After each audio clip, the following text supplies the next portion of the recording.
Hello, everybody. This is NGO Soul+Strategy, and I have to laugh at myself because I just blundered.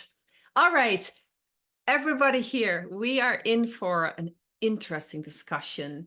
We are going to talk today with a real thought leader, Taaka Awori, the founder or co-founder of Busara Leadership Academy, by now also working as a consulting company in the organizational development space.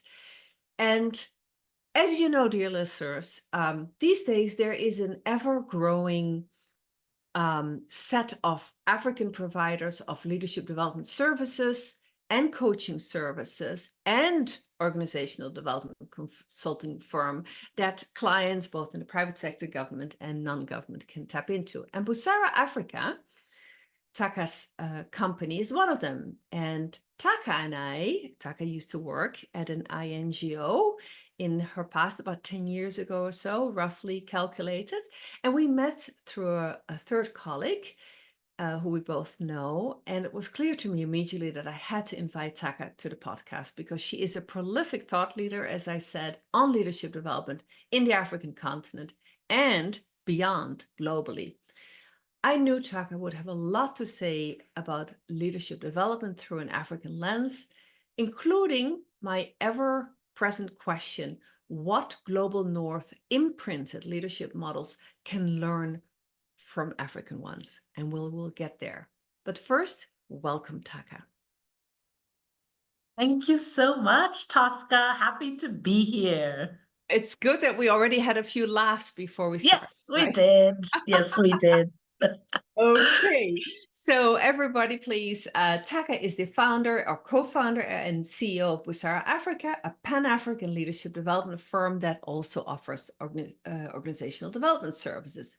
Based in Accra, Ghana, has existed for 10 years.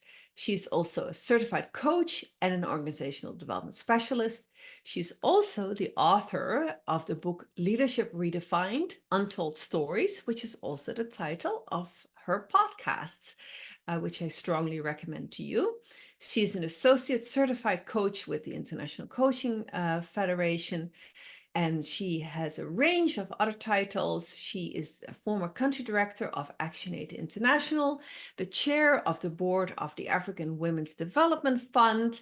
She used to work at what used to be called DFID, the UK International Development arm of the UK government, now called FCDO, and she has degrees from Harvard and Columbia universities. Wow. Well, Taaka, we're going to immediately jump in here. So how did you end up co-founding a leadership development and organizational development consulting company? And why is your company called Busara Africa?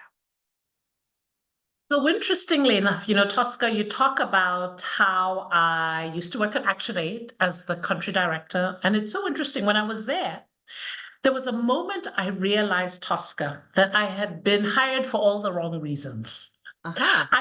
Interestingly, I realized I had been hired because I was excellent at policy analysis because of my work at DFID.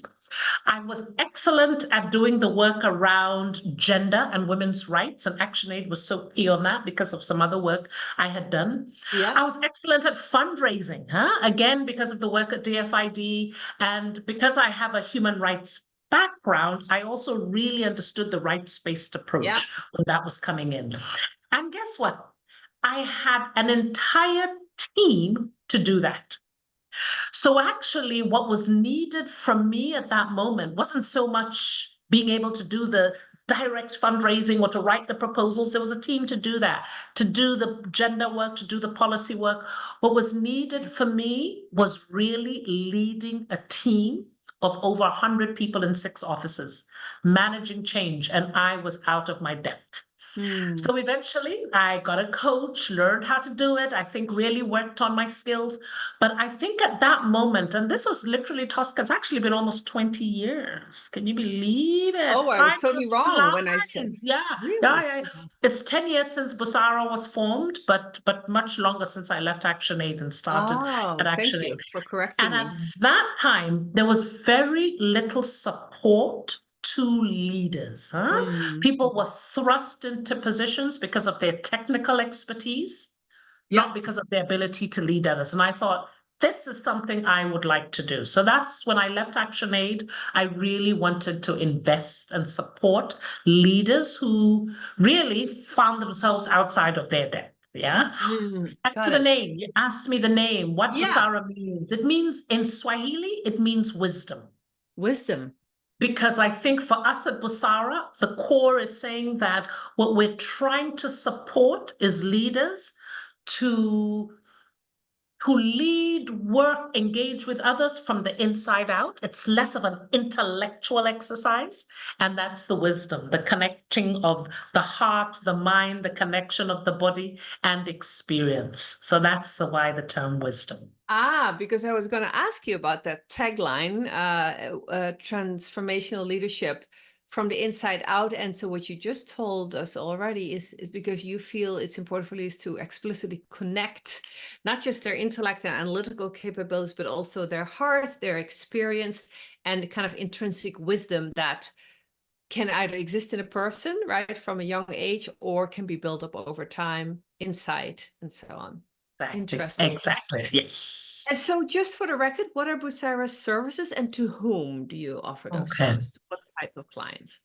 So there's two broad areas. There's leadership development, which will include training, executive coaching, leadership team coaching. So that's one big bucket. The second big bucket would be organizational development.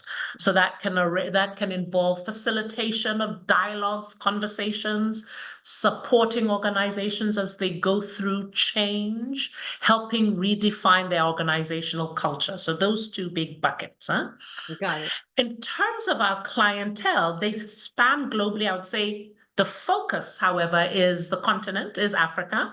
And I would say 80% of our clientele are in the NGO space and philanthropy, so development space. But we also have a strong group of private sector clients. And that's also been helpful, having that diversity, and a very small sliver with government. Okay, also there is a little bit of that.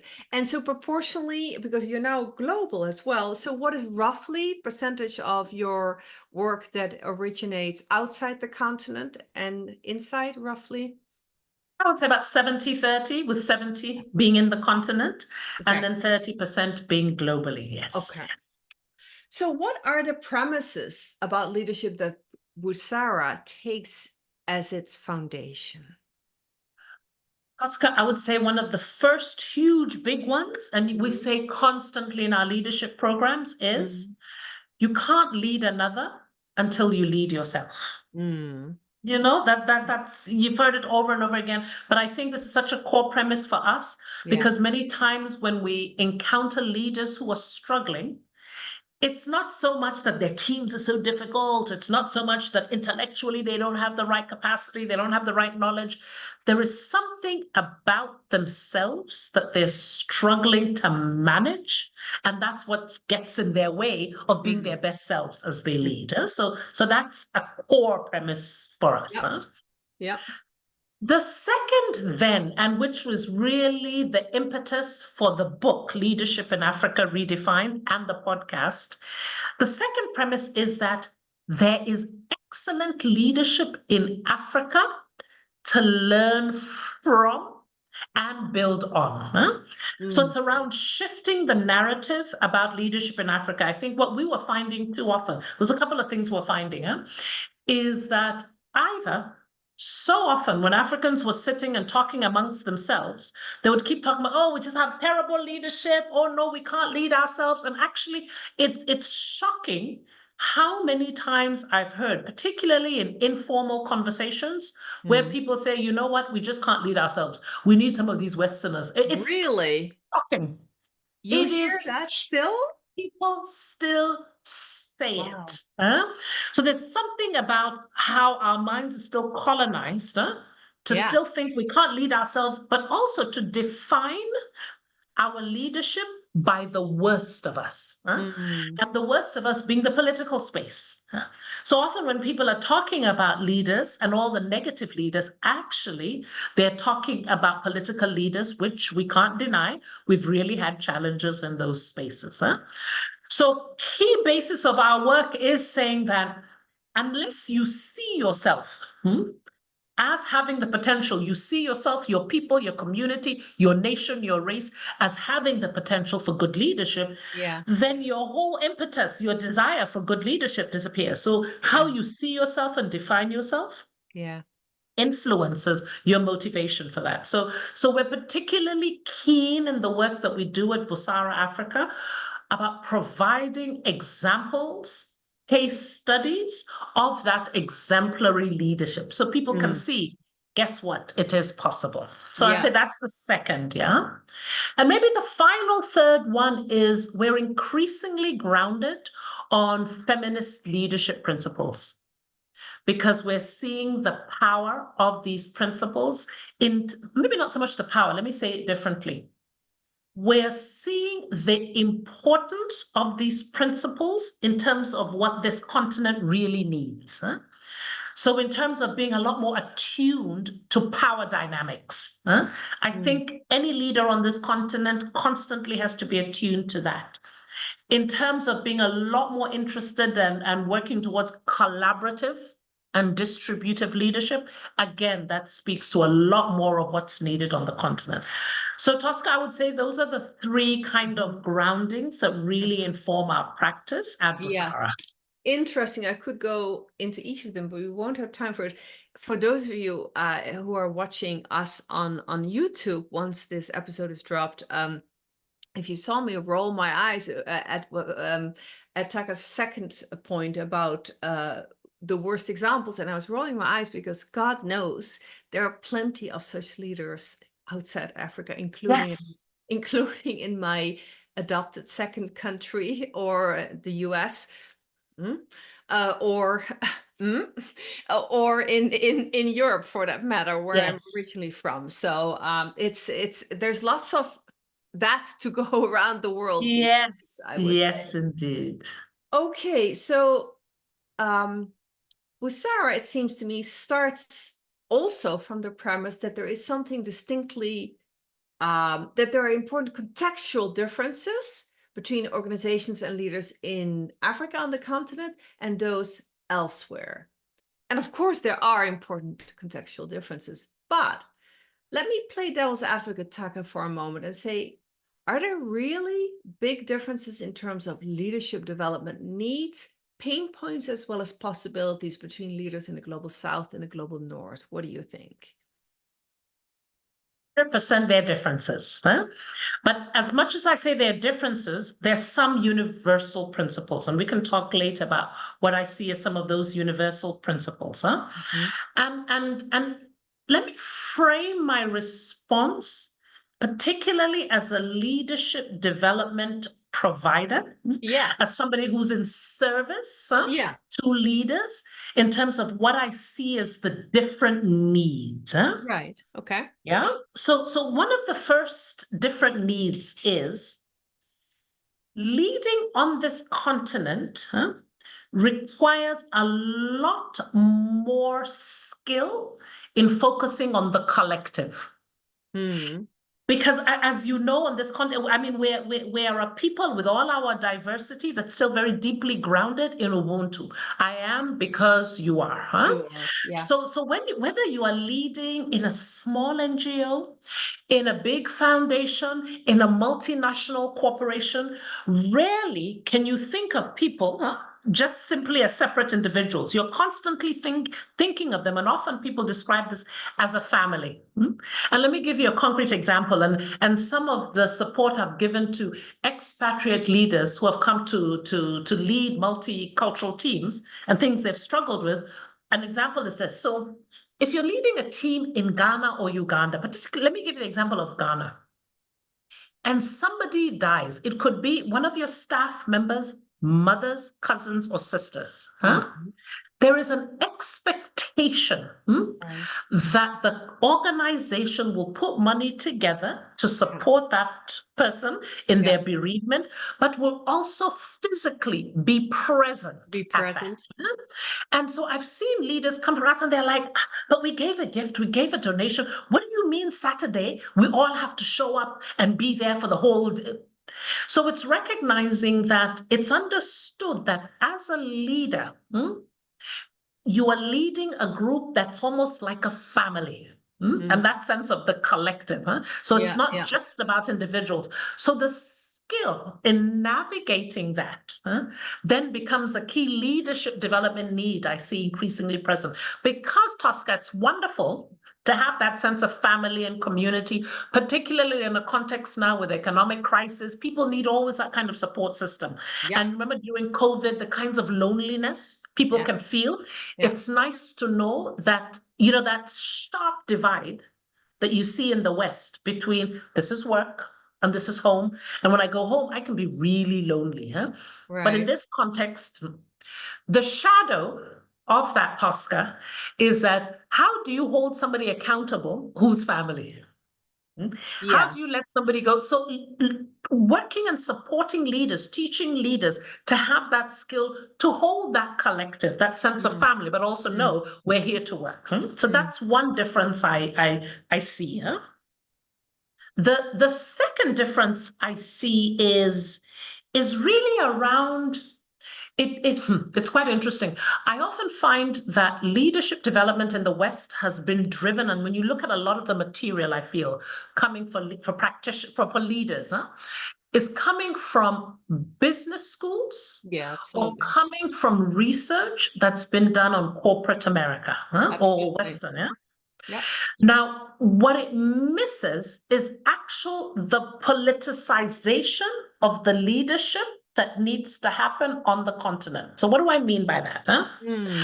I think whether you're working in an NGO or again in a small company on the continent, how you are not leading a company and organization in isolation. What happens to that NGO or that company is increasingly affected by politics, not just nationally, but geopolitically. And the more you lead with that conscientization, so that leadership is not just a technical thing. I think so much of the leadership development material that I keep finding or putting my hands on makes leadership seem like such a technical thing.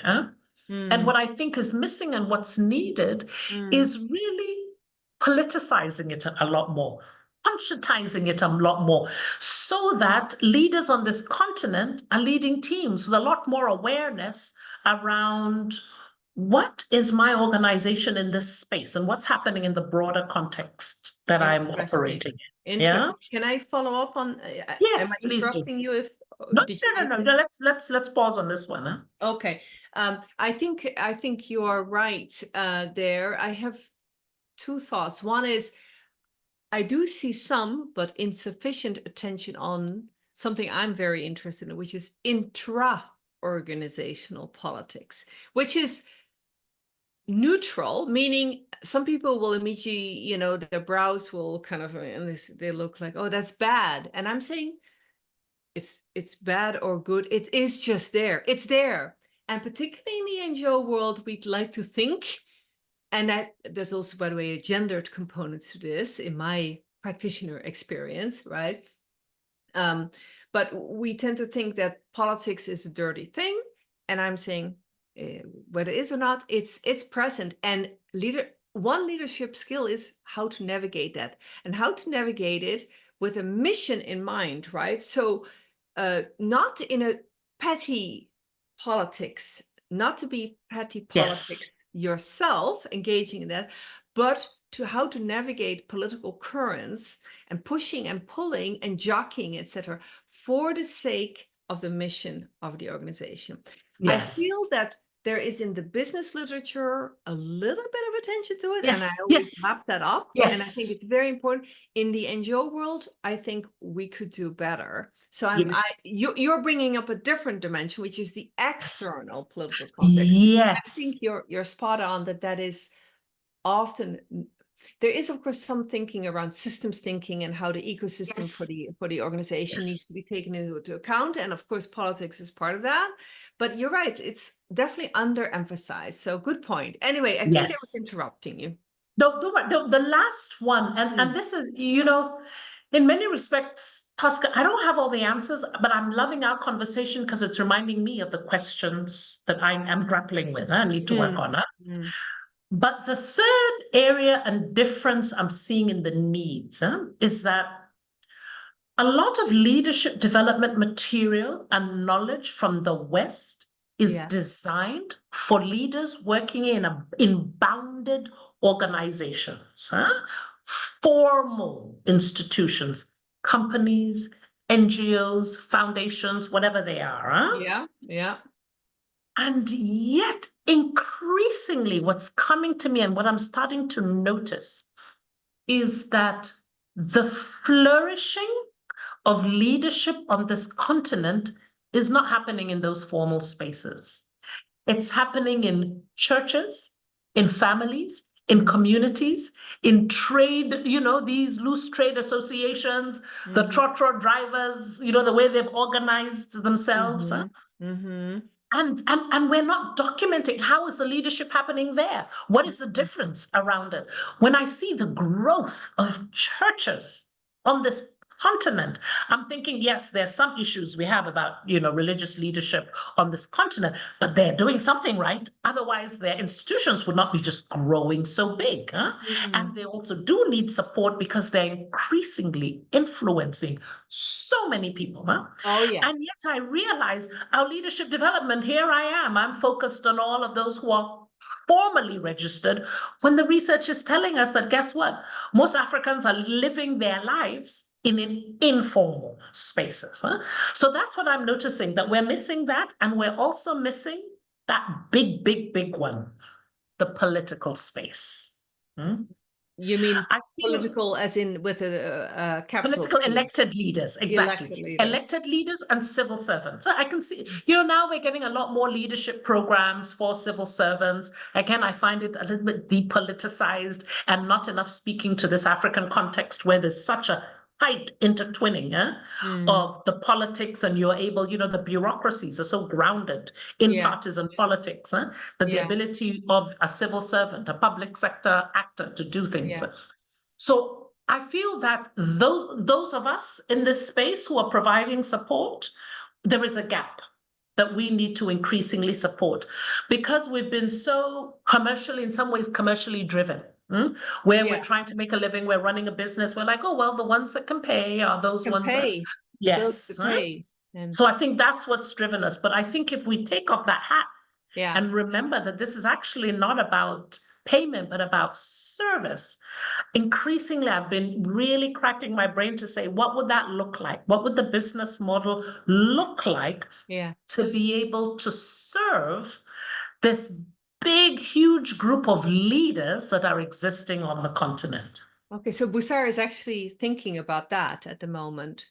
It's interesting, for our 10th anniversary this year, we did our first event. In fact, our main event that we had was we did a training for leaders in the informal sector, for informal sector associations. So there was the Market Queens Association, there was the Kaya, the young women who carry loads on their heads in the markets, all kinds of associations come, the pickers, the rubbish pickers. And I looked at this group and I just thought, oh my goodness, it was just as if there's a whole door here, a whole opening, a whole beckoning. So yes, this is something that I think is cracking our minds in terms of how can we be a lot more of service, but Tosca, not just of service.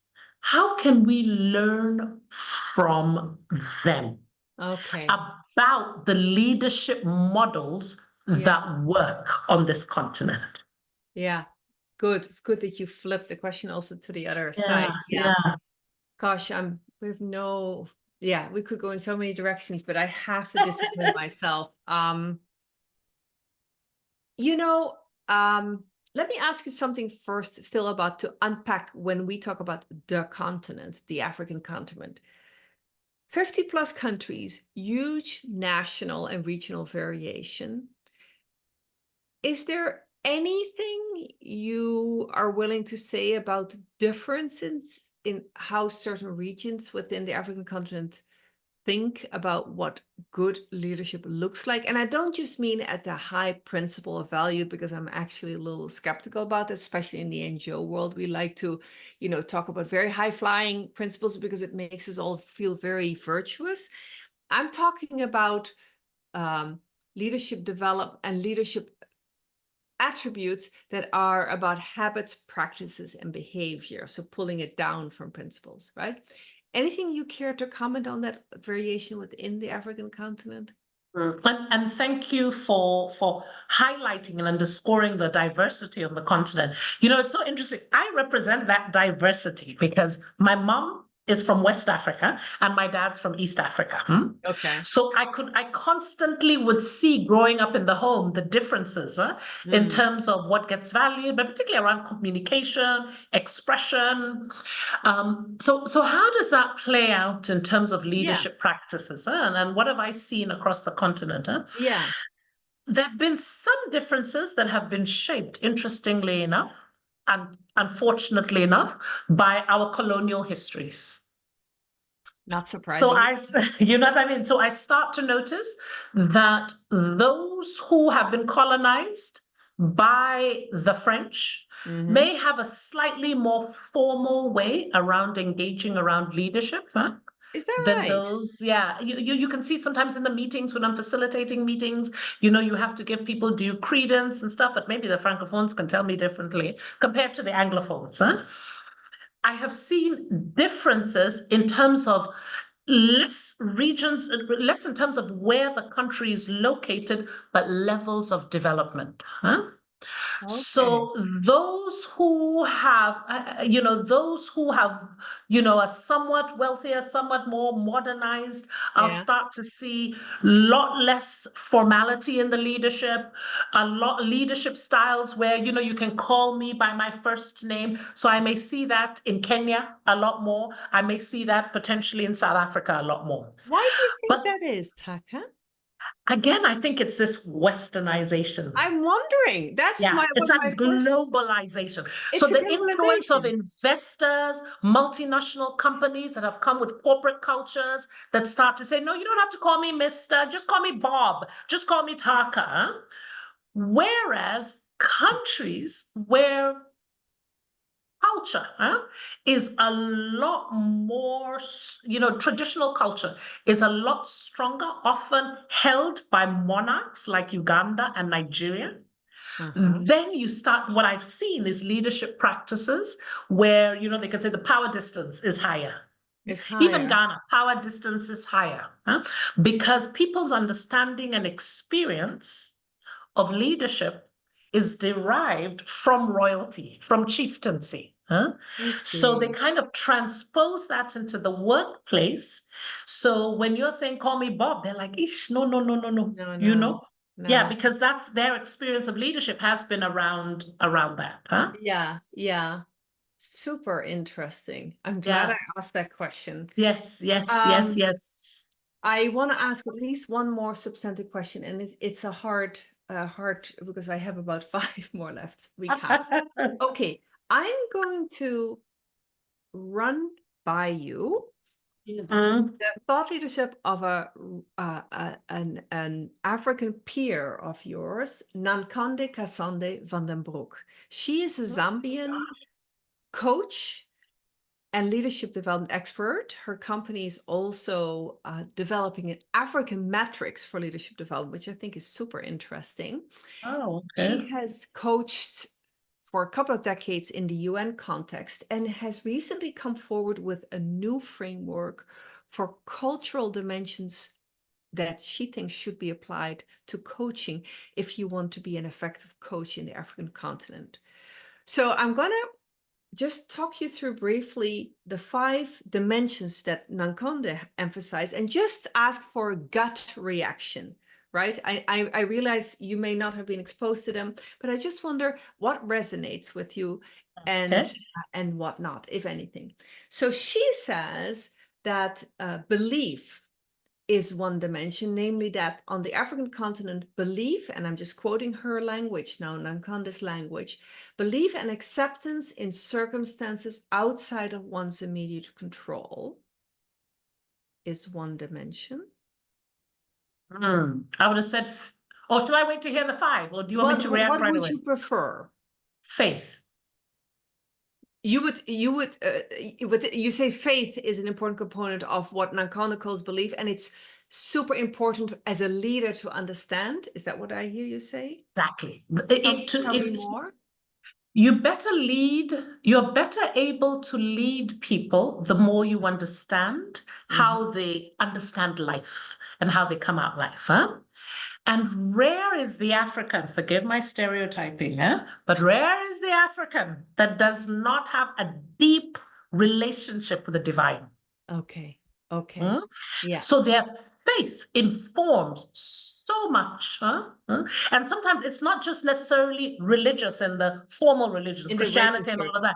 Sometimes it can be beliefs in all kinds of other things. And unless you engage with that belief system, spirituality. Unless you engage with that belief system, it can be very hard to influence them. But it's usually about what they may call their faith. Their faith. Yeah, that makes sense. Nankonde's second dimension is pride, the importance of sustaining a sense of pride amongst people in interaction and when leaders are both interacted with and interact. I see you smile. I love it, because then I would use, I think she's spot on, but I would use the word shame. Shame. Tell me more. We really need to engage with how much shame has been used to influence behavior on this continent. You start by being shamed in school, even in your homes for behaving. It's almost like a tool to make you conform. So the pride is almost like, I will shame you to bring down your pride, to get you to conform. But I find too many times the tool is shame, not pride. So you always say, I don't want to disgrace so-and-so, because then that takes away their pride. To me, that tends to be the lever. Makes sense. I'm glad I'm doing this. The third one, I think, is probably most intuitive, also for people like myself who are not from the African continent, obviously, is community, the value placed in one's community. So not just the collective and Ubuntu and everything, but also the value placed in one's own community.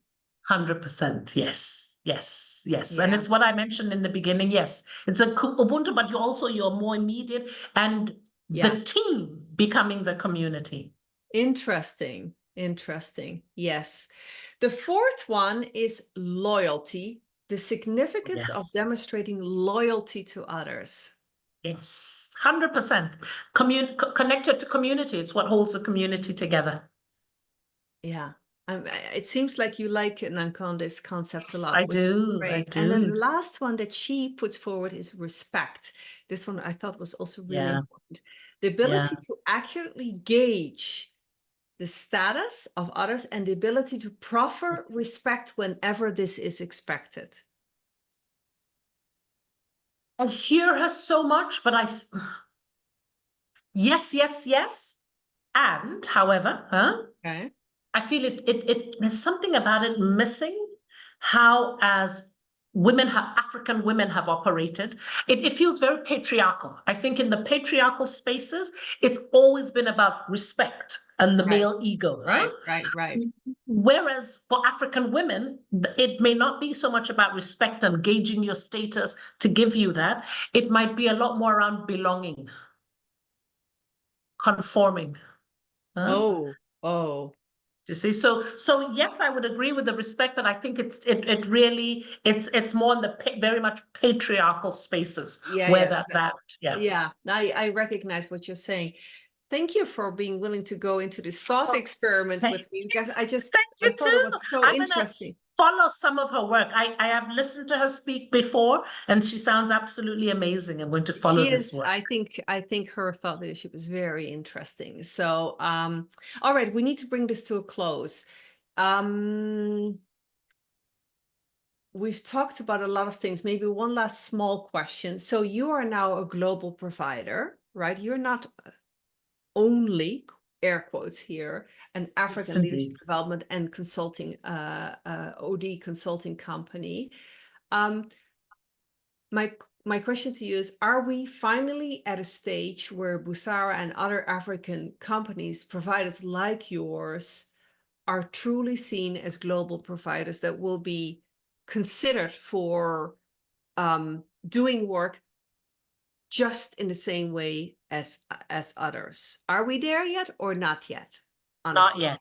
Unfortunately, not yet. Not yet. So there's still work to be done at that level, and this is why I think we do a lot to try and be visible and Yeah. show that we can deliver just as much value. But I think it's recognizing the kind of mental models that we're still dealing with. We live in Well, a yeah. colonized world that still sees the knowledge provision going one way from the Yes. global north. But I really salute so many of our clients in the global north who have looked out and just said, hey, you can deliver, come and do it. Because I know they have had to do it sometimes against the grain. And so people look Right. and they're like, wow, Right. they've been amazing. We should And do this more. And so I think the directionality needs to be the other way around too, right? So I would like to end with the question, which we have run out of time. You've actually responded to it earlier in the interview. I realized, what can Global North originating leaders, if I want to say it like that, learn from African leaders, right? Practices. Yes. Yeah, Yes. so for instance, so when it comes to collective, in fact, Exactly. Nankonda said all the emphasis in the Western or global North founded leadership development now around emotional intelligence, right? Psychological safety, interpersonal communication, common purpose, all of that. I mean, is actually, to my mind, I see a certain convergence of leadership development paradigms. That sounds a bit dramatic, but I think you know what I'm saying. And that Fully to me agree. is good if it's both directions. We are learning all from each other, right? You go. Fully agree. Fully agree. Okay, well, then we'll have to. There would have been a lot more we could have talked about, but we do need to bring this to a close. So, Taaka, where should people go if they want to learn more about you and about Busara, the services you offer, all of it? Okay, well, connect with us on our website, busara-africa.com. Connect with us on LinkedIn, either as me, Taaka Awori, or as the company, Busara Africa. Both these, yeah. We will put that in the show notes for this episode. So thank you, Taaka. This was such a, energizing conversation. I wish we could spend some time together face to face so we could talk a lot more. This has given, I know, my audience a lot of food for thought. So thank you for that, Taaka. And thank you also, listeners. If you found this podcast episode stimulating, then be sure to check out some other episodes in my podcast, including recent conversations with Adama Coulibaly at Oxfam and Charles Kojo van Dijk at WACSI, the West African Civil Society Center, and the Ringo Project, with who I discussed some topics that are definitely partially overlapping with what Taaka and I discussed today. And you can find all of that on my website, fiveoaksconsulting.org with the number 5, as well as on my YouTube channel. Subscribe to my email list if you're interested, because then you will always be the first to know about the next exciting episode coming up. And with that, I am saying goodbye. See you next time on NGO Soul and Strategy.